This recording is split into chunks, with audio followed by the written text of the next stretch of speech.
다만 체포동의안 관련해 가지고는 이런 면이 있습니다. 지금 다수당이 이 국회를 차지하고 있는 상황에서 상세한 설명은 불가피하다. 그리고 문제는 저는 하영재 의원 그 체포동의안 설명 때도 이거 이상으로 열심히 설명했습니다. 그때는 이런 말씀 안 하셨던 걸로 기억하고 아닙니다. 그때 내용이 이 노웅래 의원들 얘기 수준으로 증거 관계 상세하게 설명했었습니다. 그때 민주당에서 이런 식의 반응 보이지 않았던 것으로 저는 기억합니다. 그거 한번 챙겨봐 주시면 좋을 것 같아요. 네. 그리고 이게 이겁니다. 제가 인사관리단에 대해서는 저희 시스템은 이런 차원이거든요. 제일 처음에 법무부 산하에 인사정보관리단을 둔다고 했었을 때 민주당 의원님께서 정말로 우려하셨던 것은 제가 너무 세진다는 것.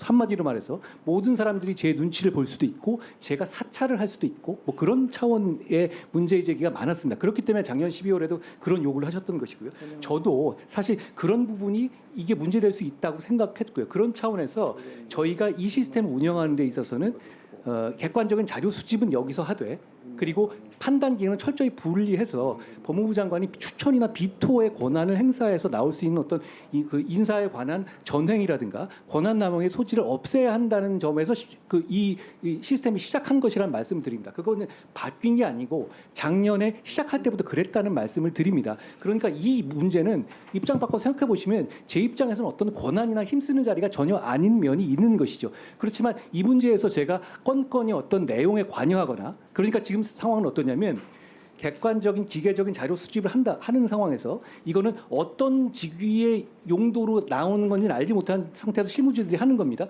저는 그 내용을 보고받지도 않고 접근하지 않습니다. 봐서는 뭐 하겠습니까? 어차피 객관적 자료를 수집하는 것인데. 그리고 게다가 이게 어디 쓰일지도 모르는 상황이기 때문에 그 자료를 저희가 로 데이터를 모아서 넘겨줘요.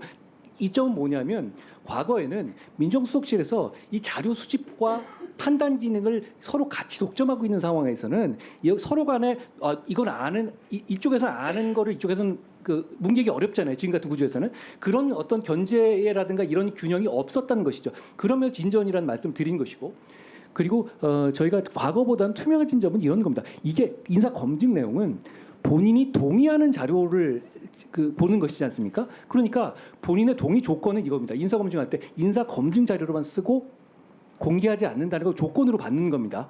왜냐하면 인사가 거기 오는 후보자들 중에서 되지 않는 분들도 많을 거 아닙니까? 그러니까 당연히 그렇게 받죠.